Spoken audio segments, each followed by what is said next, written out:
Greetings and welcome to Open Door. I'm Vince Robinson, and my guest today is Brother Ankh. He's an African-American educator of scientific literacy and the author of the Chronology of Human Evolution, Real Black Atheism Explained. He's the founder of Real Black Atheism, the Amun-Ra Squad, Pseudo Killers, and the Mossy warrior clan, and Team Osiris co-founder.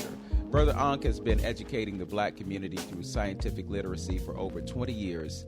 His unique approach to educating the public on the synergy between African history and science has gained him recognition on many podcasts, panel discussions, and scientific debates.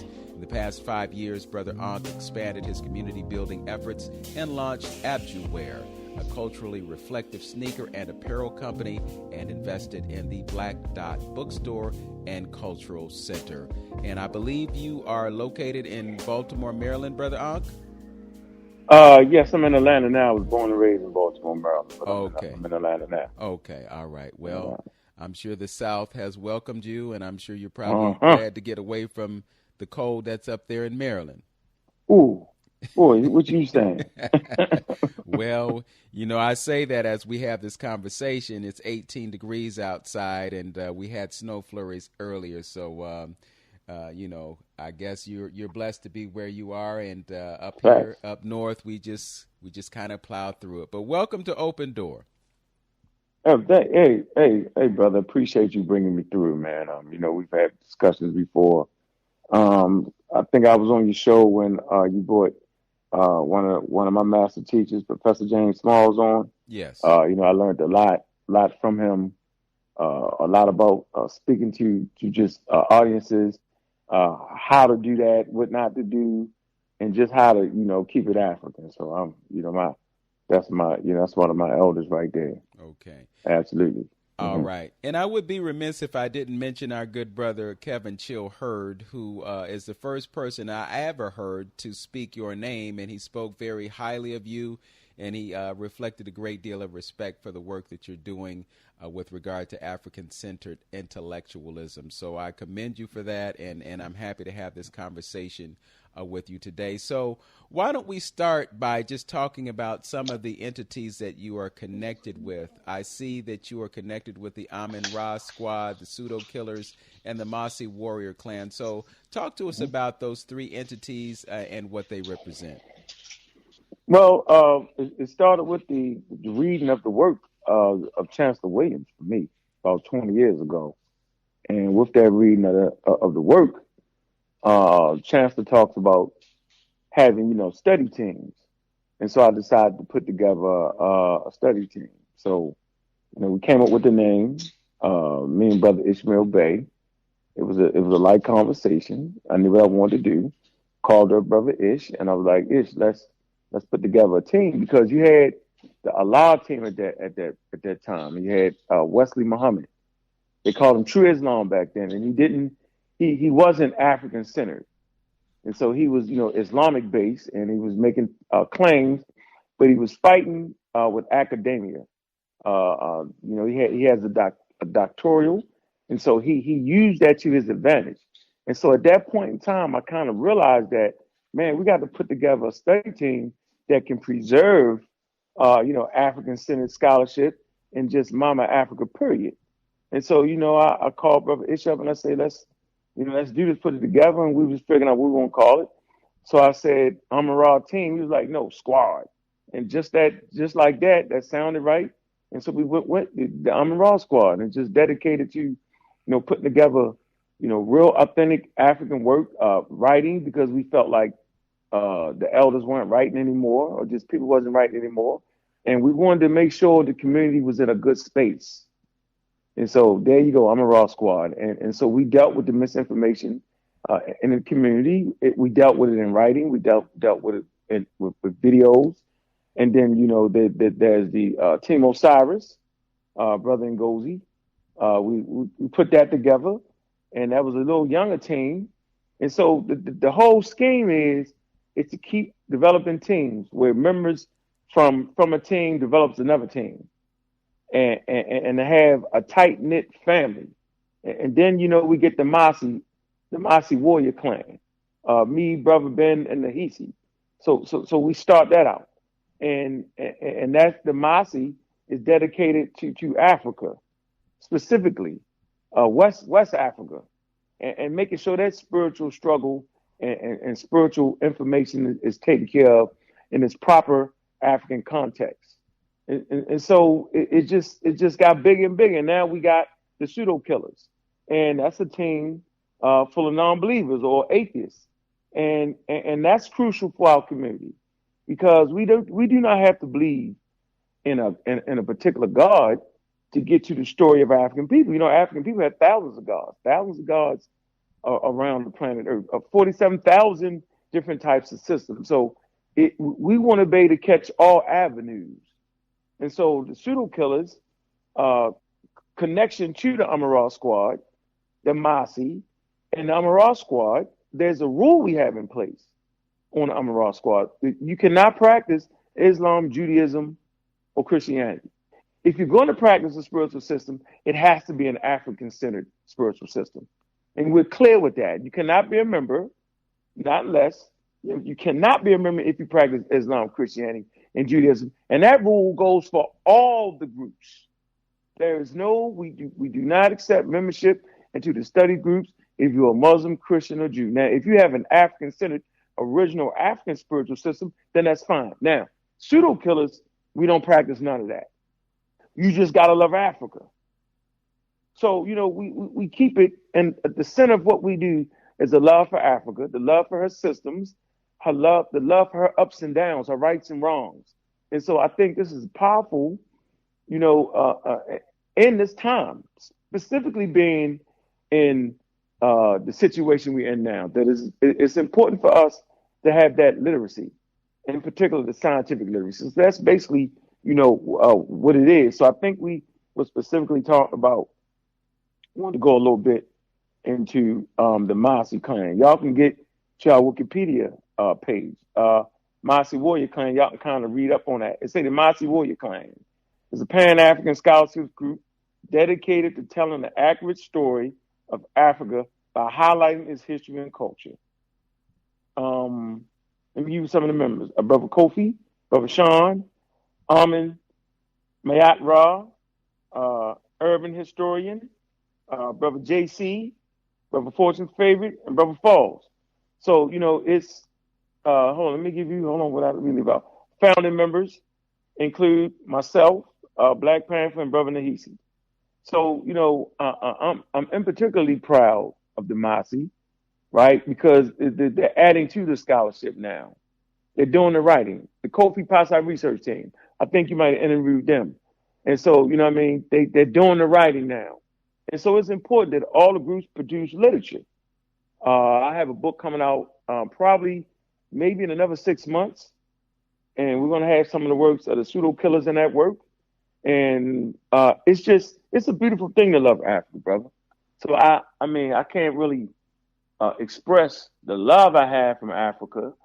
A lot of times when you listen to what we're talking about and what we're doing, people make the mistake in thinking that we don't love Africa because we refuse to lie about Africa. We want to talk about our ancestors. We want to talk about the good things they did, the bad things we do. And that's the only way we can actually put the history in its proper context. Okay. I want to explore the idea of atheism, and you expressed that, you know, your members don't practice Christianity, Judaism, or Islam, but you also said that it's important that if they're connected with any kind of spiritual system, it be a traditional African spiritual system.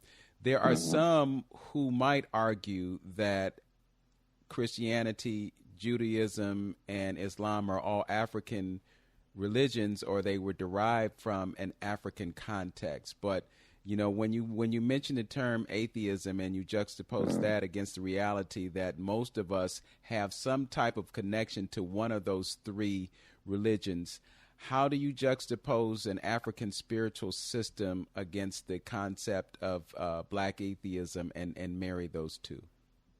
So, all right. So atheism, in the broader sense, is the absence of belief in the existence of deities, right? Less broadly, atheism is a rejection of belief that any deity exists. All right, that's one part. But as you go into history, you're out. Let me hit you with the watch this. So what was it? Now watch this. I think it's page 35 in Civilization of Barbarism. I don't have it right in front of me, but Diop's talks about this. Now let me come to this right here. This is not Diop's work.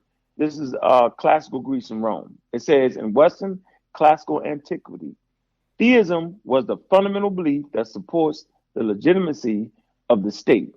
Okay, so to believe in God, theism, right? It says historically, any person who did not believe in any deity supported by the state was fair game of accusations of atheism. Charges of atheism, meaning subversion to religion, were often used similarly in charges of heresy and impiety as a political tool to eliminate the enemies. Early Christians were widely reviled as atheists because they did not believe in the existence of the Roman gods. During the Roman Empire, Christians were executed for their rejection of the pagan deities in general and the empirical cult of ancient Rome in particular.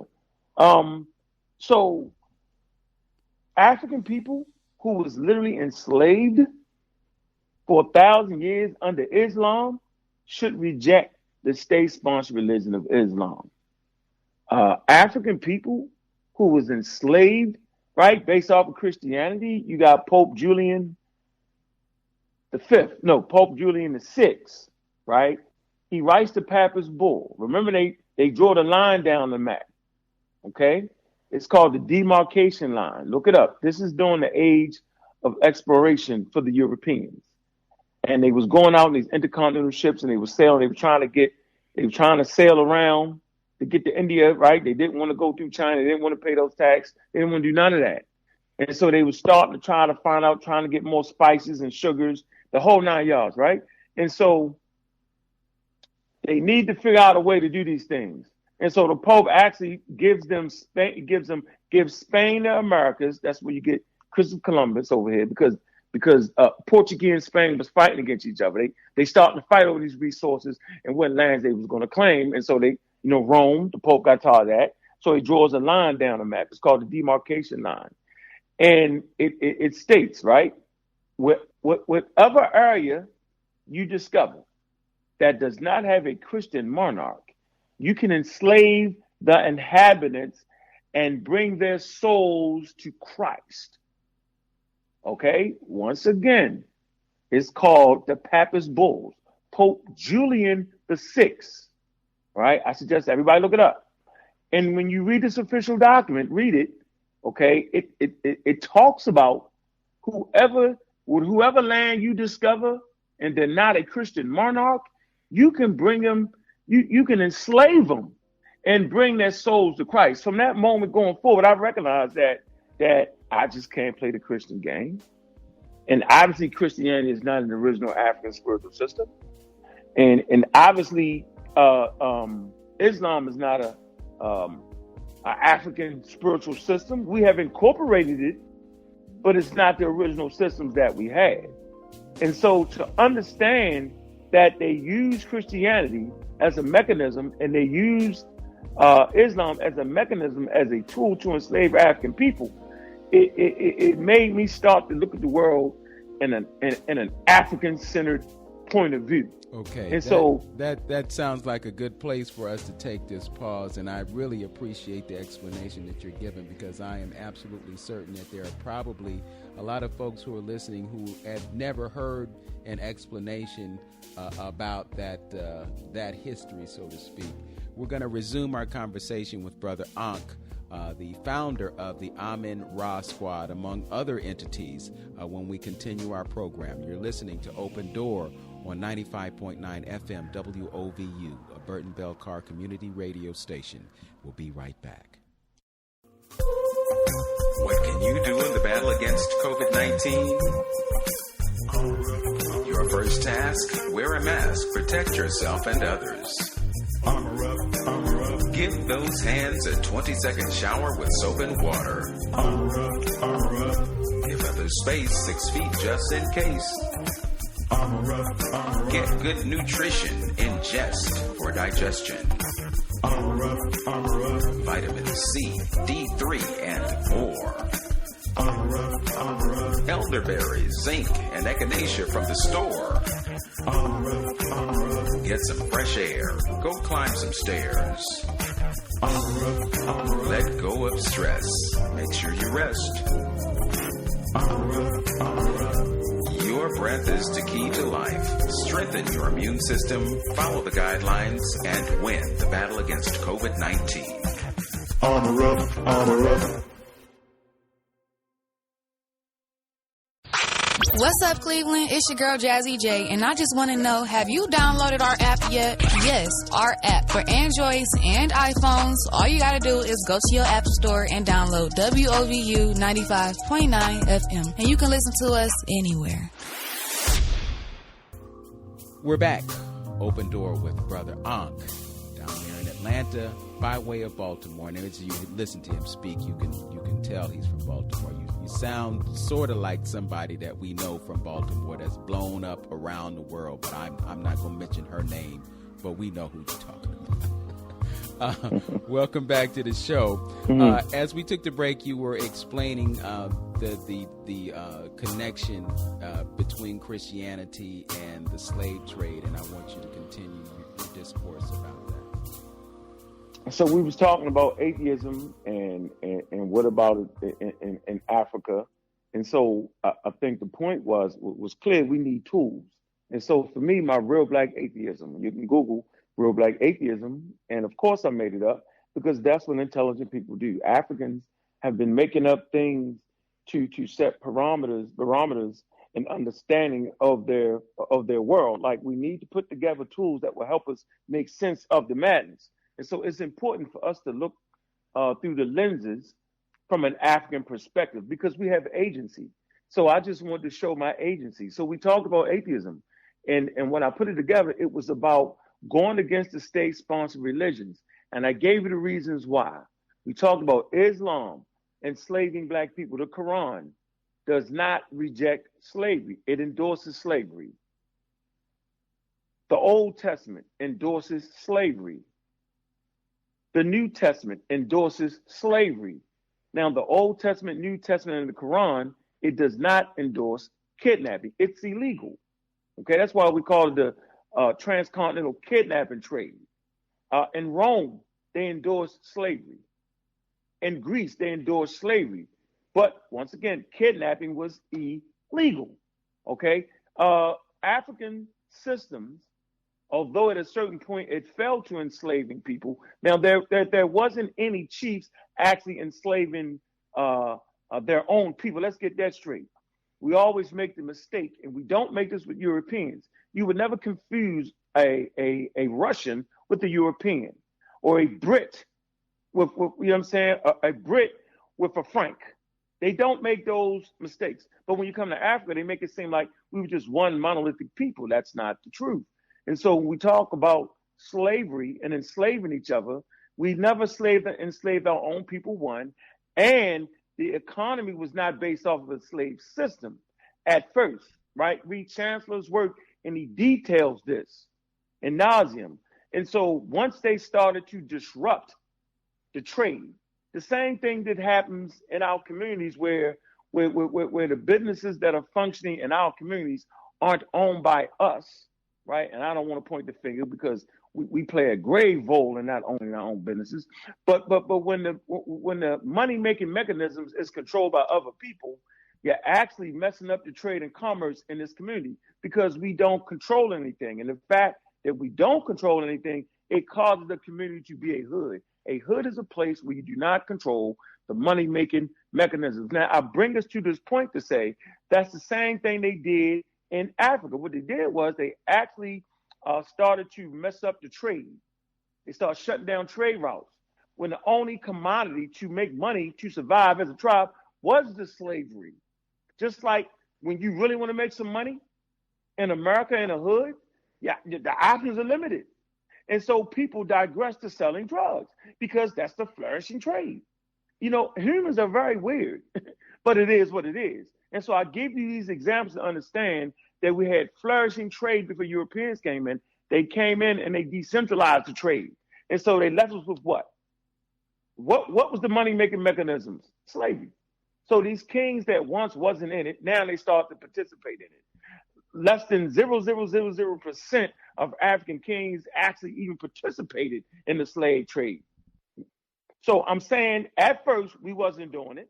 We didn't have a slave economy. When the thing came in and decentralized everything, right? When the only game in town was that, we started to participate in it. But even in participating in it, it was very, very low numbers. I just want to make that crystal clear. So I'm not saying we didn't do it. I'm saying you got to put everything into its proper cultural context, right? So back to the point of this quote, these religions supporting slavery. So why would I, as a functioning, thinking African male, ever participate in a religion that their God does not seem fit to say that slavery is wrong? Wouldn't your God say in their holy scriptures, that's wrong? That's wrong to enslave these people. But their God gave no such treaties. Actually, I refuse to pray to a God that endorses slavery, because the God endorses slavery. It tell you not to kill. It tell you don't kill your wife, but it don't say don't enslave those black people. So since I understand what a deity is, and I understand what a God is based off of the real black atheism, I understand that human beings put together and deify different things. That's why when you go to Africa, they say they practice animism, folk religion, meaning we deified everything: the grass, the trees, the birds, the bees, the flowers, the sun, the rain. We deify everything. In Christianity, they deify Jesus Christ and act like they don't deify the animals, but they do. That's the game they play. Same in Judaism and Islam. They deify Muhammad and Allah, and they do all that. The point I want to make here is that human beings create religions based off their cultural understanding and their awareness, trying to understand their environment. And so Islam, Christianity, and Judaism, you can read the book. The book tell you where they started at. We don't know how to fight that. We know what the Middle East is. We know what Palestine and Judea is. They name it. And we know when they leave those areas and they go into Africa, they say Egypt. So we're clear. We know where Saudi Arabia is. We know where Mecca is. Their holy land, their holy sites. They don't make Africa holy in none of their books. So why would I do that? So the point that I want to make clear, why would I follow a deity that made it possible or big up the process of enslaving my people? I wouldn't do it. I would never be subservient to that. I'm not suffering from an inferiority complex. So most African Americans, based off of this information being passed down, we suffer from inferiority complex. What am I saying? That you had a system in place for at least 350,000 years, living on planet Earth, that helped you to inform and instruct your way of life in a particular environment. And then a foreign religion comes in, you think that be better, whether it was forced on you, whether you had to do it for trading, whatever it was, you accepted it, right? So that must say that you feel like the system that you've been nurturing for the past 350,000 years was inferior to this new system. So I don't suffer from an inferiority complex. That's why I try to tell the brothers and sisters, man, we need to start thinking for ourselves. Don't be afraid of their God, right? If need be, practice African spirituality. See, when you want to practice African spirituality, whether it's juju, voodoo, Ifa, right, Yoruba, right, what you're really saying is, I am not afraid of the European Asiatic concept of God. I'm not afraid of that. I'm not afraid of the people who colonized Africa. I'm not afraid of Europeans. That's why we never say that the European is the devil. You give them the ultimate power. Right there in their books, God never defeats the devil. As a matter of fact, God is the devil is the prince of the earth, the king of the earth. He has dominion over the earth. So then why would I make a European that, right? That God doesn't seem to care about, quote unquote, the devil. Why would I give Europeans that much power? So I think we've been teaching a lot of fear. You teach the people to fear white people when you make them the devil. We're teaching fear when we're afraid to take certain medicines or certain vaccines. Like it's almost like we're not intelligent enough to recognize the harmful effects or the positive effects, or whether they're actually trying to kill people or not. You get my point? So I take it all the way back to refusal to practice Islam, Christianity, and Judaism based off of the cultural context, based off of they using it as a tool of enslavement. So that's why I think atheism or real black atheism is important. And one last point on that. So in Africa, we don't have, like all Africans didn't pray to God. That's a misnomer. You have people that just simply have ancestral worship. I mean, they just worship their ancestors. Like me, I give honor and respect to my ancestors. My mother, my grandmother, my great-great-grandmother, my great-great-great-great-grandfather. Those that were in Africa, I give honor and respect to those. So, but I don't have to pray to a God. So let's, for the record, all African people on the continent of Africa did not pray to God. Some simply just admire and venerate their ancestors. I think Dr. Oyamayat just came back. I think it was from Cameroon, and I forget the name of the tribe. They don't pray to any gods. They just worship their ancestors. Okay. Thank you for that analysis. You mentioned the destruction of black civilization, and I think you also kind of implied that it was the genesis of your awakening to the importance of understanding African history. Can you talk about the destruction of black civilization as it not only relates to the continent of Africa, but how that carries over to our existence here on the other side of the planet? Say that once more. I want you to talk about the destruction of black civilization as it relates to Africa, but also how it relates to us here in America, because what happened in Africa affects us here. Man, look, colonization, the taking of the resources, the taking of, you're not going to go into Africa and take the older people. You're going to take the young people. So you're actually taking away the youth and the intelligent out of Africa. And so read the book by Walter Rodney, How Europe Underdeveloped Africa. I'm pretty sure you're familiar with that work. That's a good starting place. And so they literally underdeveloped Africa, right, with the slave trade. And in doing this, they actually left them in the Stone Age. So that's why you see development is slow in Africa, the infrastructure. Things that are needed to put them in a position to be able to take care of themselves, the understanding of science. Our whole initiative is to make all African people around the planet scientifically literate. Because when you're scientifically literate, you can build the strong nations again. And so the slave trade, it was actually, and I think this is an important part most people don't get, the slave trade was actually boosted the global economy. My fault, it was the global economy of that time. It actually ushered in the industrial age. And that's why reparations are so important, right? Like you got to know, if you got free labor for 500 years or so, right? What could you be at? Where would you be at? How would your country flourish with free labor for 500 years? It's the global market now. Everybody benefited off of the labor of African people, focusing on what they want to do for their world. Right, taking the focus off of our world. So you got a period of underdevelopment there, and then when we quote unquote in Africa got our independence, right? What did they do? They left their culture. That's why a lot of African nations they speak French, they speak English, they speak Portuguese. So my point was always, well, why that? Yeah, because language is the way you transmit ideas, and so culture, like John Henry Clark says, language is culture. So you lose your culture when you lose your language of understanding. Why is that important? Because you forget the way you do things and you're no longer adding on to what you need to do to move forward. And so in that sense, slavery totally underdeveloped Africa. Not to mention, it takes some of the best minds of North America, and then they use that. We're in the middle of a Black History Month, in the middle of a pandemic, and it's essential to tell the truth about that. So yeah, they just the whole colonization, the whole losing of African culture, the whole to be African is to develop on a constant basis, right? To be able to handle your situation in a constant basis, to evolve and transform based off of your environment. That's what it means to be African, to add on, to understand what the mistakes are, the ups, the downs, the ins and the outs. This is what's meant when we say we African-centered, meaning we will take the best from our ancestors and move it forward and add to it. Because I think, man, you talked about the electric car and how the diesel engine is just obsolete.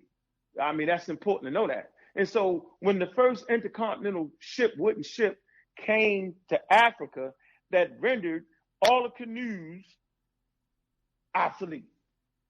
I'm going to say this one more time. When the first intercontinental European ships came to Africa, that rendered all ships that wasn't on par with that obsolete.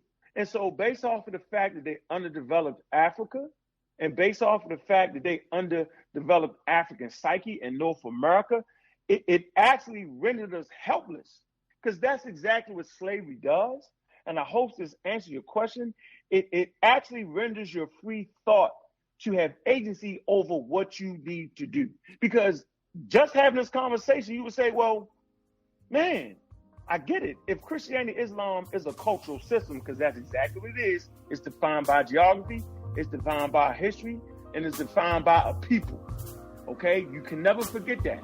And so if we're still promoting another people's history through Christianity, because that's what you're doing, through Judaism, that's what you're doing, and through Islam, that's what you're doing, you can see how slavery has been passed down through the generations, causing us to be default and moving forward in what we need to do. That's a real clear thing. So I hope it answers the question of what did colonialism do to Africa? It underdeveloped the minds of African people based off the transcontinental kidnapping trade.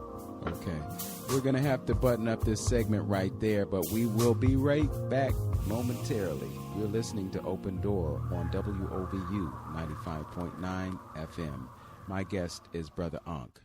Back in a minute. Crazy T, what are you doing? What you mean?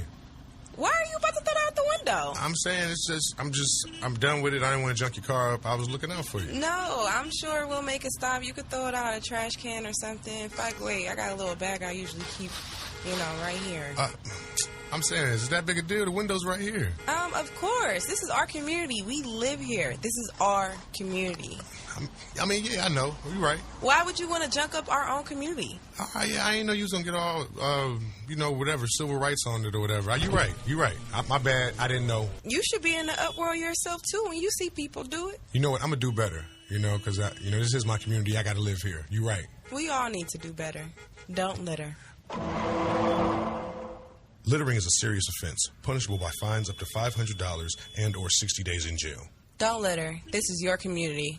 Brought to you by WOVU 95.9 BBC Community Radio. Our voices united.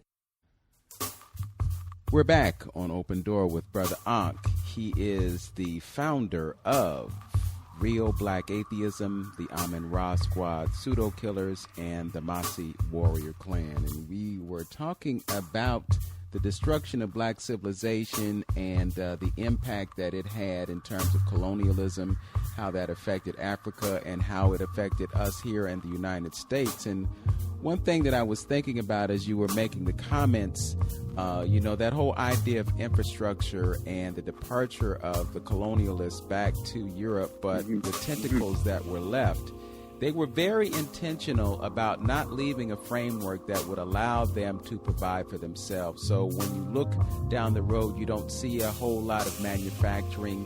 What you see is raw materials being taken or extracted from the continent and being refined and manufactured in countries like China and countries in Southeast Asia and other parts of the world, Mexico, Brazil, whatever. So, there's been an intentional effort to try to keep Africa in a state of poverty. And then you come to America and you see similar measures in that, we talked about economy earlier, and we're not producing goods. We're not contributing to the economy in any real way other than spending our money. We've got over $1 trillion flowing through our hands on a yearly basis, but what do we have to show for it? So there's a lot to unpack in what you have shared with us today.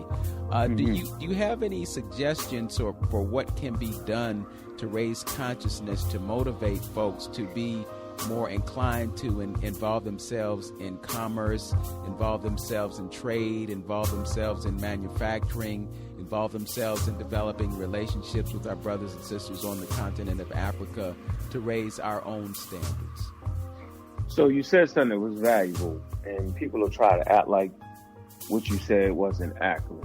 Okay, you talked about how they left, right? Because we got our independence back, okay, in Africa, and I stated that they left their language and their religion. I stated that language transmits the culture, and religion, all that transmits the culture. So when you lose that, when they not educate you, when you not like how you leave an infrastructure, but you don't, like you said, you don't teach us how to operate that infrastructure. So at the end of the day, it's about scientific literacy, science, STEM, science, technology, engineering, and math. Okay, it's about that. If we would have had that, we could have operated the infrastructure and would have been just fine. So we literally had to hit the reset button. That was on purpose, because like you said, they wanted to manufacture products and goods outside of Africa. They wanted to keep you in the Stone Age. Like they like to keep people in the bush, right? They want to keep you stuck right there, because if you get back to being fully mechanized, infrastructure, concrete is essential in North America. And any nation, any functioning nation got to have concrete and infrastructure. You see things going on right now in Texas based off of the electricity grid and the infrastructure, and how that not necessarily proper like it need to be. You see what's happening, right? And so when they left us uneducated on said subjects, they left us for doom. They left knowing that we wouldn't be able to operate the infrastructure. Okay, they understood that. Man, that was heinous right there. Oh, here, go ahead and take it. I'm taking my ball. Well, how you going to play a game of basketball if you got the only ball in town? Of course, if you find a way with your ball, all we got now is some basketball courts. We don't actually have a game. So when they left and took all the information on how to operate the infrastructure, it did just that. So what am I suggesting? I'm saying that the only way to change this is to get invested, functioning cultures in Africa, before the word science and technology, was invested in science and technology. Let me give you an example. The only way they're able to shoot that probe on Mars right now is because of the rockets they have developed.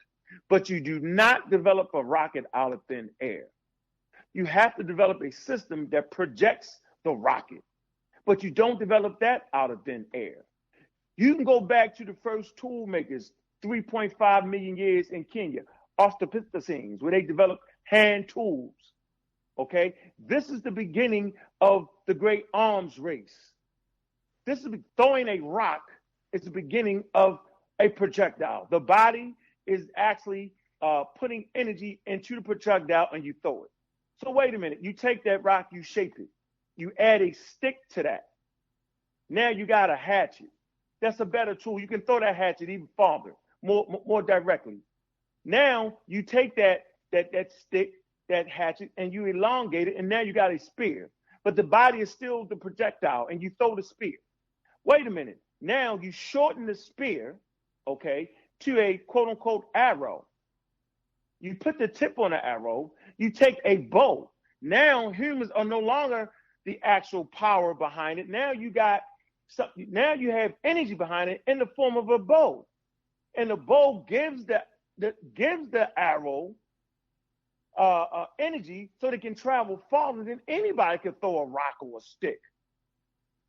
So without the bow and arrow, without the spear, without the hand tools, you do not have a rocket. There is no jumping in the world we live in. It's all natural. Humans in Egypt couldn't have built the rocket. There was no need for it. One. Two, it's stages of development. And I think we all forget this. Although Homo sapiens are amongst some of the most intelligent beings on planet Earth, that Homo sapiens sapiens in 350,000 years are just as intelligent as Homo sapiens sapiens today. So why couldn't they build a rocket? Because it wasn't enough time. You need the developmental stages, and it's a slow process, and each process is based off of the last process. And so by the time you get to the point where now you understand that we have an arrow and we need to project it, we need the energy to place in it, you use the bow. Remember the Nubians had those great Nubian bows, and the arrows could shoot long distances? Well, when you're looking at an interballistic missile, you're just simply looking at a bow and arrow. So I say all this to say, right, that it's science and technology that needs to be at the core of what we do as African people. There's a lot of businesses to be started. There's a lot of jobs to be had, and there's a tight community that we got to build. Who has demonized science and technology in our community? Who done that to us? Who said we was the most spiritual, but didn't include science and technology in our spirituality? Who did that? Who made up the rules for defining what was good and what was bad for us? Who did that? Who told us that spirituality was simply Christianity, Islam, and Judaism?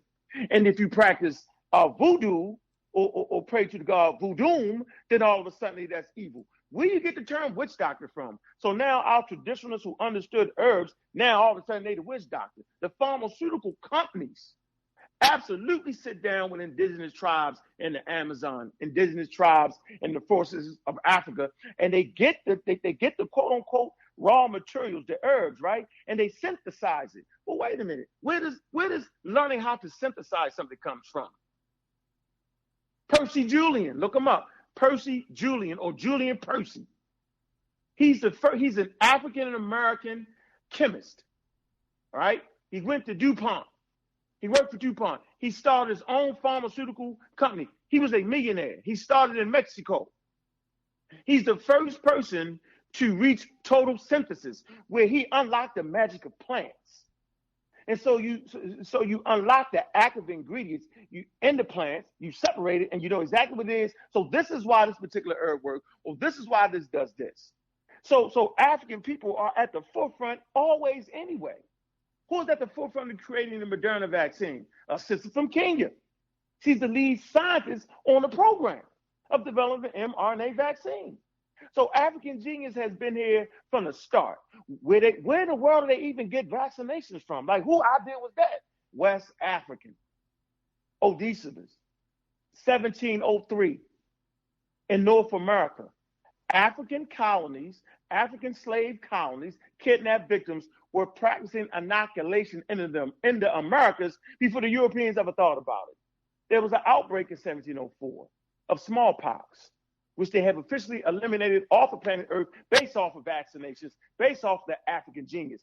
I make this argument that the West African has one of the greatest scientific medical inventions known to mankind. I put them ahead of Egypt in that the high medical science in 1703 actually would save North America, because when the outbreak hit, only thing the Europeans had was some folk medicine and a good Christian prayer. And this is actually the start of the anti-vax movement, because they was like, wait a minute, excuse my language, they called the smallpox the nigger itch. They claimed that we brought them the smallpox, right? So how can we trust the information they have on stopping the smallpox? So in 1704, it chilled out for a minute. Around 1715, the smallpox came back again. So now they start to rely on the African technology of inoculation. And so in the history of the world, this is the first case study. You know how we talk about vaccine trial? Well, let me give you the first vaccine trial, inoculation trial. This is the first case study in the history of humanity who's been around for 350,000 years. They said, well, when 40 people get the inoculation, where they take the smallpox disease, pus, from an infected individual, they cut a slit in your arm and they put that in there and you get sick for a couple days. Does that not sound familiar? But now, once you get over your sickness, okay, now you have immunity against the smallpox disease. And so they said out of 40 people to take it, only one person died, right? But two out of 7 people die who don't take the inoculation. And so that's an easy move right there at this point. We're going to go with the 1 in 40 instead of the 2 and 7 down who don't die. But this is the first case study. And so as Cotton Mather, who was actually the slave owner of Osiris, he writes back to England and he tells them of what's going on. They use that information, right? 75 years later, Edward Jenner is credited with giving the world the first smallpox vaccination. Okay, based off of the African genius, the gift that keeps giving. So I am just livid when I hear people say, "Well, we ain't want to do that." But wait a minute, your ancestors developed this. You even call it violation or inoculation. So it's just about really knowing your. It's really about knowing your story. It's really about not lying about your story. It's about really knowing who you are. So for me, man, I always suggest, and I'm telling you, the only thing that actually raised man out of the ashes was always science and technology. Your quote unquote, what you believe in always has to be second when it comes to raising civilization. Because like you say, does the chariot work? It either work or it don't. Okay. So we really have to get to a point where we are reflecting the truth in our narratives, and we must begin to tell the stories. We're going to take a break, and we'll be right back with more Open Door on 95.9 FM WOVU. We're speaking with Ankh West.Brother Ankh, an African-American educator. We'll be right back. Okay, we're rounding third and headed home, and we're in our final segment of Open Door, and we are talking with Brother Ankh. He is the author of the Chronology of Human Evolution, Real Black Atheism Explained. He's also the founder of Real Black Atheism, the Amun-Ra Squad, Pseudo Killers, and the Mossy Warrior Clan. Welcome back to the show. You were bringing to our consciousness the fact that vaccination or inoculation is something that originated in Africa, and it has been a lifesaver for many. But I want to shift gears and talk about economics, because I know that you have also created a culturally reflective sneaker and apparel company. Talk to us about Abdju Wear. Abdju Wear. The actual name itself, Abdju, you might have heard it in Arabic. I think they call it Abydos. Okay, this is the first place where the earliest writing is found, and that's a city in ancient Kemet. So the first form of writing didn't come based off of spirituality. It came based off of economics and technology. They found these trading seals. Right, you mark your products and goods with a seal, letting everybody know where it came from and where to get this from. And so the earliest form of writing is found on trading seals. The archaeologist that found it is called Gunther Dreyer. Look him up, Gunther Dreyer and trading seals. And so I named my company after this because I always felt like that trade and commerce is essential for the African American. It's essential for us to trade amongst ourselves and trade amongst everybody else. It's essential for us to have agency. So I actually got a boost from a brother named Brother Tariq. He actually started Negas Footwear, and he was looking for somebody to help him out. And black people ain't used to making shoes, although the first clothes of inventing mankind is in Africa. That's the only way Africans was able to leave. You don't leave the continent without having inventing shoes and clothes. Okay, that's for another discussion. But Brother Tariq had some shoes, some RBGs. I'll never forget it. They was canvas. And he was like asking people to help him out, who gonna do it? And so I stepped up. I felt like the idea was ingenious. He taught me the game. Okay, so I always give homage to the godfather, of the African American shoe game, Brother Tariq Evans, Negas Footwear. He taught me how to start my own company. I did it. I started Abdju. I gave you the reason behind the name, Abdju. And I like to make this statement.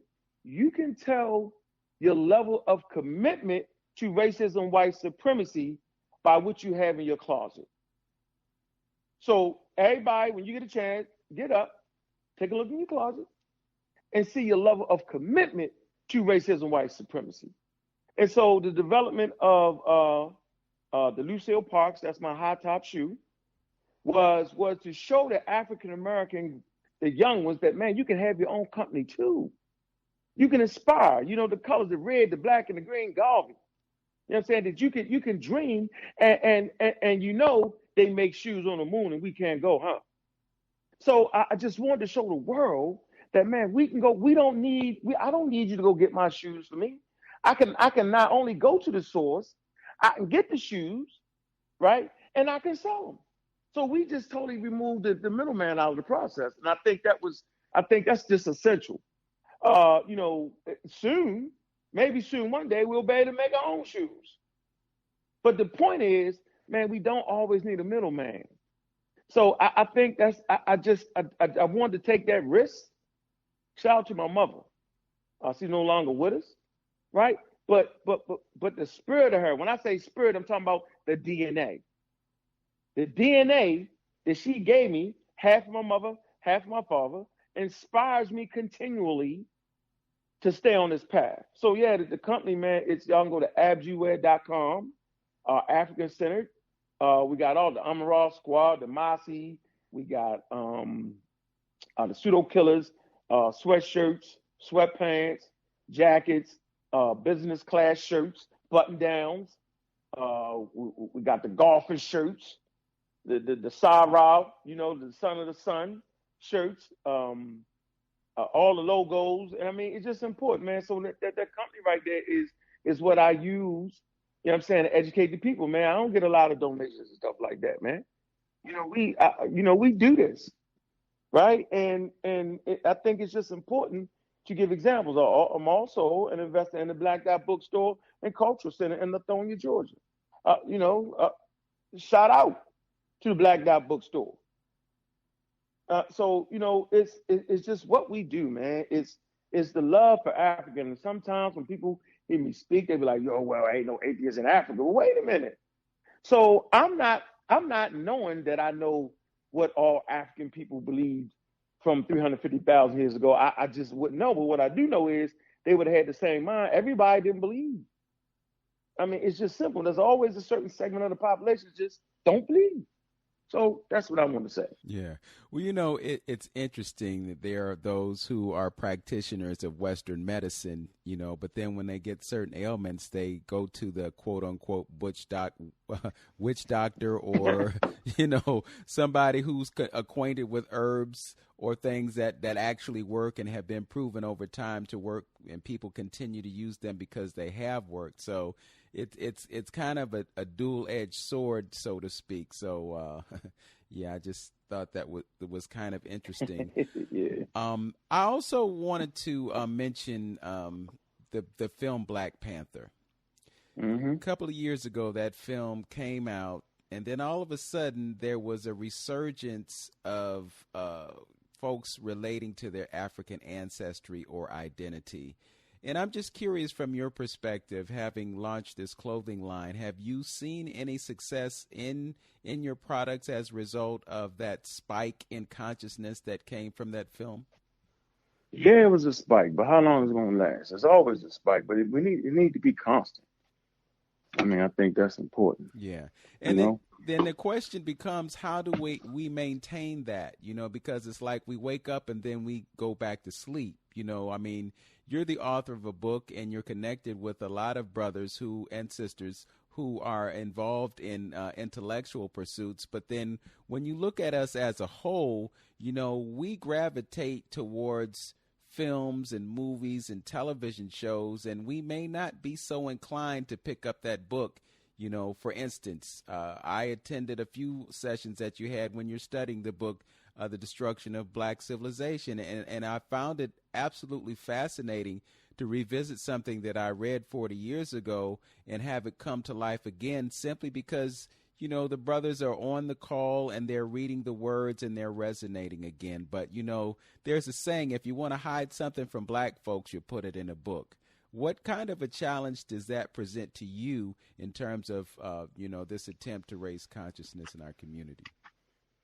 I think the biggest obstacle I got right now is my own people and the inability to realize that you can't fight the fight the same way you fought the fight in the 60s. Sure as hell can't fight the fight the same way you fought it in the 1700s. So it's our inability to grow and understand that being intelligent is not a bad thing. So you get ridiculed in school when you're a smart guy. When you're a gangbanger smoking cigarettes and smoking weed, you get all the girls based off of the tennis shoes you wear. That's the problem. We like the well-dressed slaves, right? And so we call it blackology, where you make everything black and you don't tell the truth, and you make it impossible. See, like for me, and not trying to cut none of the listeners, but for me, and here go the sacred cow in the black community, Jesus for me was never a good example of someone I could actually follow, because that's what you're supposed to do. You're supposed to follow Christ. And the reason was because he was perfect. He made no mistakes. And so how can I follow somebody or something that makes no mistakes, right? That doesn't make any sense. And so the blackologist comes in and make African culture perfect and everything perfect. So, but how could that be? How could that help me out? I need to see the ups and the downs. I need to see that they just like me. That if they could do it, I could do it. And so I'm a science enthusiast. I'm not an expert. I love science.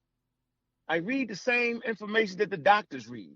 I read the published works. So if I can do it, I don't have a degree, then anybody can do it. You just can't be lazy. So, the biggest obstacle, like I said, was people denying science. We call them science deniers. And, they're going to kill us. The whole malarkey, like kill us. Like, since when do you catch a boat that takes you 4 months to get to Africa, grab the product, because that's what we was products and goods, drive us, float us all the way back to the Americas, take us to the plantation and shoot us dead. Nobody does this products and goods. Like, there's no record of white people shooting all their cows and shooting all their chickens. That's crazy. Or pulling up all the vegetables that you just planted. That's dumb. So I'm not saying they didn't kill some of us to put fear, but I'm saying their primary goal never was to kill us. Their primary goal was to enslave us, and slavery effectively erases your culture. It erases your agency. It makes you think you need them. So slavery makes you a kid. So now we're about, based off the work that Martin and them did, I would say that we're 18 now. I would say that we're absolutely ready to take advantage of the things that Martin and them did. Shout out to Martin and those Christians. I would say that we're ready to start growing our communities now. Accepting African spirituality if we want to, but always keeping an eye on science. So there's certain organizations that get millions of dollars and they're trusted in our community, the Nation of Islam, we trust them, but they absolutely are science deniers. They absolutely had enough money over the last 90 years to produce an independent body of Muslim virologists and immunologists and biologists that could test any vaccine that came down the chute. So for me, my own people get in my way because I'm always getting, that's the white man science. We don't need those books. We can just do it naturally. We misread the word natural. We totally misread that. Okay. We misread a lot of situations, but go ahead. All right. Well, we're almost out of time, but I don't want the ability for you to let us know about your platforms in terms of the products to get out. So tell us how folks can get the Abdju Wear and the some of the books and other platforms that you are able to. Oh man, yes, you can Google Kofi Pasai Research Team.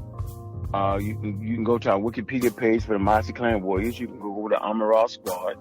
You can also Google the Real Black Atheists.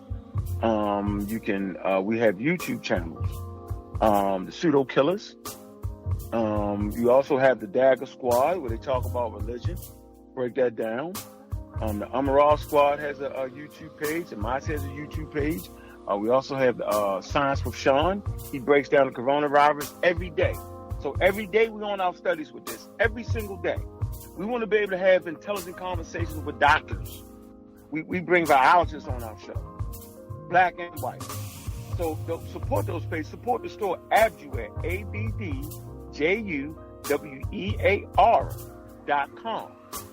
So, I appreciate the support, man. I actually appreciate you bringing this on. And I appreciate that conversation you allowed us to have with those doctors earlier. I think that was a very blackening conversation. I think it told both sides of the story. And, shout out to you, brother. I mean, I appreciate you. And that's with respect and honor. Likewise, brother. I respect you. I respect your work. And I'm grateful to have this opportunity to share I'd like to thank you for joining us today, and I'd like to thank you for listening to Open Door right here on WOVU. Know yourself, love yourself, be yourself,